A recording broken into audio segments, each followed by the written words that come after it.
பகவான் யாருக்கு எது சொன்னாலும்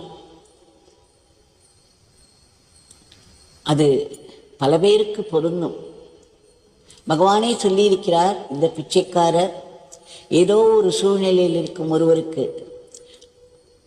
ஆசீர்வாதம் தந்தால் அந்த ஆசீர்வாதம் அந்த சூழ்நிலையில் உள்ள அத்தனை பேருக்கும் போய் சேரும் என்று.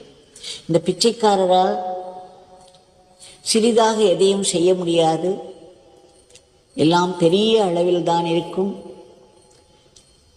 ஏதோ ஒரு சூழ்நிலையில் இருக்கும் ஒருவரை இந்த பிச்சைக்காரன் ஆசீர்வதித்தால் அந்த சூழ்நிலையில் இருக்கக்கூடிய அத்தனை பேருக்கும் அது போய் சேரும்.